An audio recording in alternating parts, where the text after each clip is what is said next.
Hi everyone, welcome to Weekly Cooking with Becky. Please do not forget to subscribe to my channel, as well as heading over to Facebook and go ahead and join the group Living Low Carb with Becky.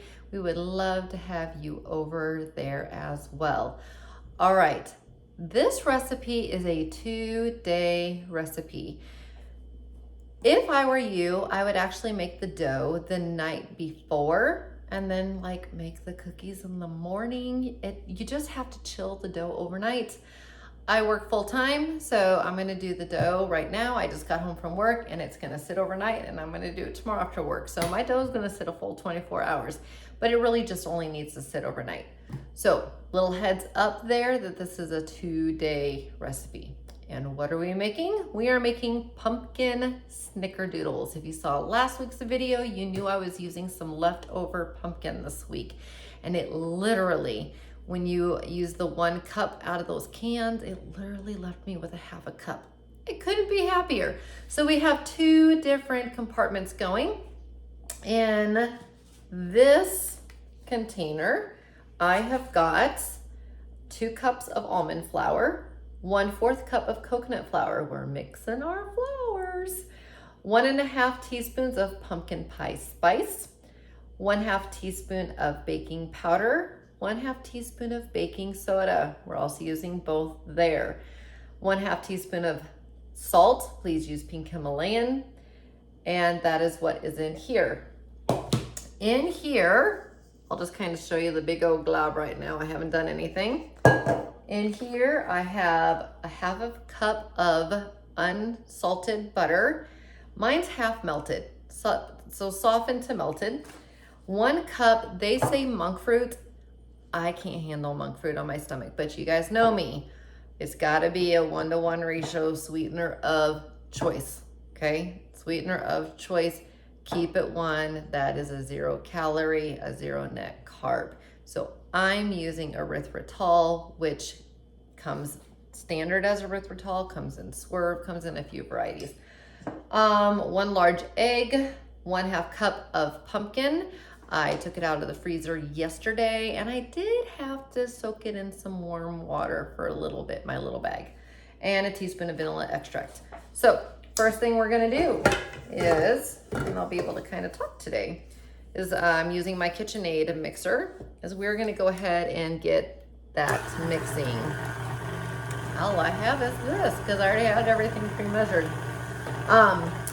You need to let everything chill up, because number 1, the butter softened, and we want these to be chewy. So that's one of the big things here. 2, we are mixing both baking soda and baking salt. When you mix the 2 of those, baking soda and baking powder. When you mix the 2 of those, it's similar to like a xanthan gum experience. It's gonna add a chewiness to it. And the more time it gets to just sit together, the more chewier it's gonna be. So we wanna definitely let the baking powder and the baking soda have a chance to just get married with each other a little bit. And then, so we wanna get the butter hardened back up, because if it gets fully cold, then as it cooks, it'll remelt. Because if you start it at this state, we're not gonna get the chewy factor. You're gonna get a very crunchy cookie. When we get together tomorrow, or well, in a few minutes for you guys, I'm gonna be making round cookies, and I'm not gonna flatten them, but they're gonna flatten on their own. So by doing so, we're gonna take them out just a little bit underdone when the middle is just soft set. And that's also going to be what helps. So a few little things that are helping with all of this. The other thing is the mixture of the almond flour and coconut is going to help give it that consistency that we want. All almond flour makes it too moist. All of coconut makes it too dry. So this one's a blend of both. All right, once we have everything mixed, I'm going to just go ahead and start adding in, incorporating the dry ingredients. It's really as easy as that. So pretty easy. This will be done in no time. Just take out some like plastic wrap or aluminum foil. This is a metal-based pan, so I could use either You just want to seal it up really nicely before you put it in the fridge. Make sure you're not stacking it in a way that it's gonna fall, the covering. Or if you have like really thick rubber bands or some yarn, put that around it just to make sure it all stays. I'm almost done. I'll show you the finished product. I just hate the fact that I gotta wait.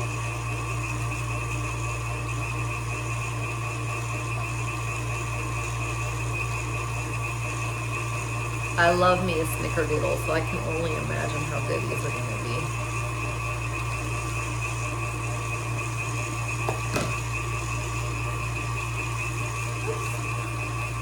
A little bit of powder in there. I want to get every last bit.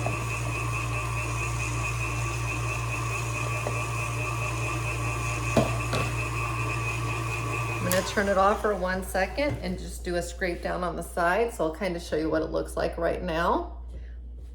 So you can see the batter consistency. And for the most part, these KitchenAid stand mixers do a really good job. You might just have to do this one time just to make sure everything gets evenly incorporated. Other than that, I love these stand mixers. They really do a good job with getting everything nice and incorporated. So I'll give that one more little zhuzh, minute or so, and then we'll cover it up. I also like that they're quieter. So yeah, you can just kind of see getting in there.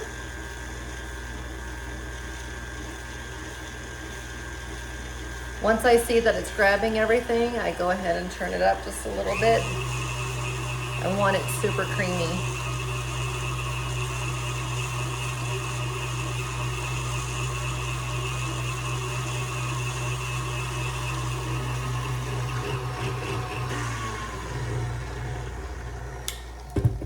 All right, and as you see, I lifted while it was still going so that I did not have that much to take out.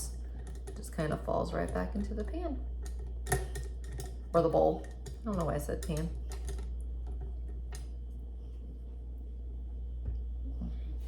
All right, so nice metal bowl.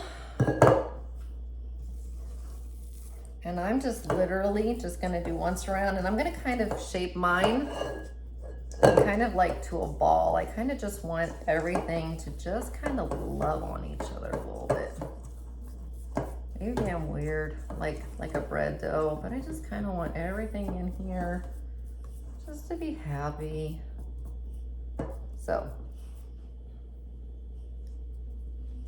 there it is. Nice clump of dough ready to go. If you have, I don't know, I buy these at Costco and I love it because you saw how fast I did that. I just pull it right out and it's ready to go. So this is gonna go in the fridge, chill overnight. And then the only thing you're going to need for the next time, and I will see you tomorrow, just have some leftover monk fruit sweetener or sweetener of choice, some cinnamon, and some pumpkin spice. That's going to be what we roll it in for the Snickerdoodle coating, and we'll bake tomorrow or in a few minutes. All right, see you next time. All right, we are on day 2 of making pumpkin Snickerdoodles. So I've already started and we're gonna keep on going. The oven is preheated already to 350. You will need 2 pans, and if you have silicone mats, that would be great. If not, just use parchment paper. But you'll want to check the cooking maybe a minute or 2 earlier with parchment paper. Silicone's gonna give a more even heat. All right, for today, you take out that bowl of cold dough, you take out a small cookie scoop and you form 24 even scoops, and then you shape them into balls. I've already got my 24 circles. And then you need 1/4 cup of granular monk fruit sweetener or sweetener of choice. I'm using, as you know, erythritol or swerve. 2 tablespoons of ground cinnamon. So you've got your cinnamon sugar, that's traditional with the Snickerdoodle, and then we're gonna add in a teaspoon of pumpkin pie spice as well. So we're gonna keep adding to that. So I'm gonna show you what I've done. I've already done most of these, so they're all the same size. I just used my small cookie scoop. These ones have already been rolled out, and I'm just gonna show you how easy this is. This is the mixture right here, and you just literally roll them. This is my smallest one. It was my last one, and I was like, I am fitting you onto there. I don't care what. Because this pan over here is slightly smaller, and I was determined to make 24 fit on 2 sheets so I didn't have to do a third pan. I'm so lazy. Anywho, I don't know about you, but it has been an interesting day in Tucson, Arizona. And I'm telling this only because maybe, you know, in a year or so I'll remember this from now, but it has been a weird stormy day, and it wasn't even in the forecast. So we've had crazy storms. I was teaching a class at my school, 2nd graders, so 7-year-olds, and the power went out. And so, you know, turning on flashlights via cell phone. And I had this little glow-in-the-dark globy thing, and I put it in the middle of the floor. And I was actually still able to do the activity a cappella. For those of you that understand that, we were still able to keep doing our activity, which was fine. The power came on a few minutes later, and I teach at 2 schools, so eventually I got in my car, went to school too, and if luck would have it, power goes off again, and the kids are in the middle of a test that they're taking on their Chromebook, but their Chromebook still has some battery life, so I told them to keep taking their test, and that the power would certainly come back on, and you know, you just need to have the Wi-Fi. So I'm like, once the power comes on, we'll have our Wi-Fi, we'll be able to submit the test. And then the power came on, no Wi-Fi for about 10 minutes. So my kids are just sitting there, and we're telling stories, waiting for the Wi-Fi to come on. Finally it comes on, and I'm like, okay, 1, 2, 3, submit. And I got all their quizzes. Then I returned to my school to find out that one of our palm trees had been struck by lightning. And at the top of the palm trees, there's these wooden pieces of, like, it looks like bamboo, but it's the actual palm. But they cut it every year as it grows taller. Well, anyways, that whole big chunk had caught fire. It sounded like, I guess, a sonic boom. I wasn't there. They told me I missed all the excitement. And it was outside the kindergarten wing, so those kids just really loved it. And so that happened, and then I got a text that if you're a parent of a high school student, blurt went out that they were on a shelter in place because of all the lightning in the area, which was very true. It was very rumbly outside. So my daughter was in one of her class for like 2 hours. But it's a makeup class, and she had missed a day last week, so she managed to make up 3 of her tests in one day, and we were trying to figure out how we were going to get them all made up this week. So I guess the good thing is she got them all made up. So she said, thank you, Storm, so I could get my test made up. And then that was over, and I came home, and our trash cans are upside down. We have decorations up outside. They're knocked over. I'm gonna have my husband do it. It's crazy out there. Let me just say, I'm looking forward to this. The weather, it wasn't even forecasted, but I will tell you, between the wind and the lightning and power and Wi-Fi, and if you're a teacher, power and Wi-Fi is huge, especially with little kids. It was just like, what are you doing to me? Stop this. So anyways, back to this. It says 9 to 11 minutes. I always go a minute or 2 under. It's who I am. And I always recommend that to anybody, because I've had stuff done up to 5 minutes below, and I've had stuff done 5 minutes later. I just know I don't want them to burn. And I know you can always add time, but you can't subtract time. So that's always my tidbit for you guys, is to take that lowest time and then take 1 or 2 minutes off. You can always stick them back in, but man, you don't want a crunchy cookie when they're supposed to be chewy. So they are in the oven now cooking. As soon as it says literally still slightly soft in the center. Okay, and the link will be in the description below as always for printing. Soon as they are still slightly soft in the center, remove them. It says they will finish cooking as they cool because you leave them on the pan on the silicone, and you just let them, just don't leave them on the oven.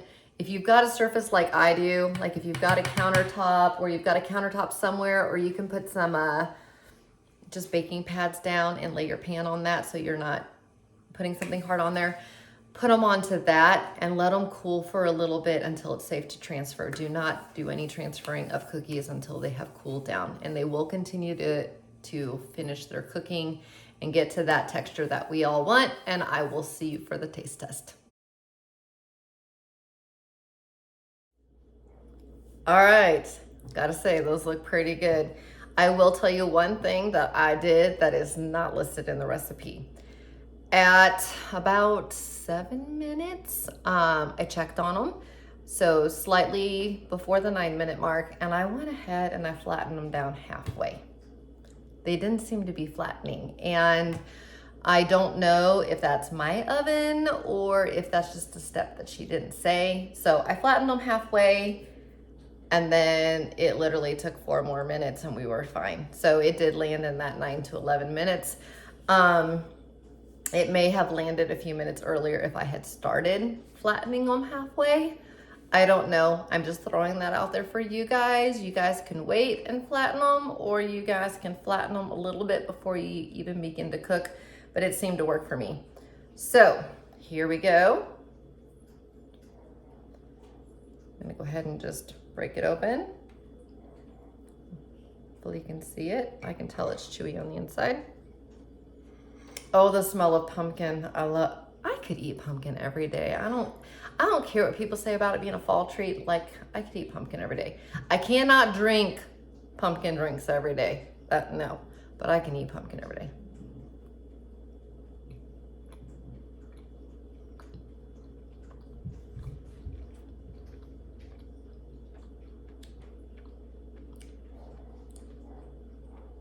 That is really good.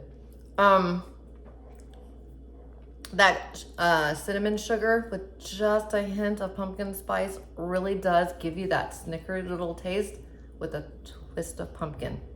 You will totally be able to tell that it is a twist on the snickerdoodle. You really will. And to anybody who's nervous that there is that 1/4 cup of coconut flour in there, don't be. I don't taste it at all. I think it's just really helping get that texture that you need in there. It tastes like pumpkin and a snickerdoodle. This is the best of both worlds. The description's below. I'm not gonna worry about telling you calories and nutrition facts. It's all in there below.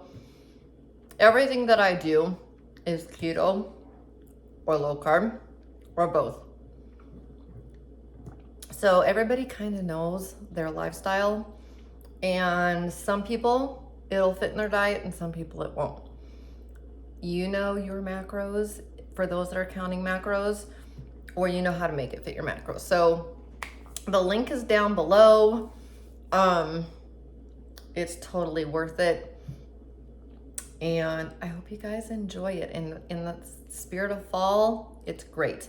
Now, since I did do 2 weeks of sweets, it will be a savory next time. So enjoy these pumpkin snickerdoodles, and I'll see you next time. Bye.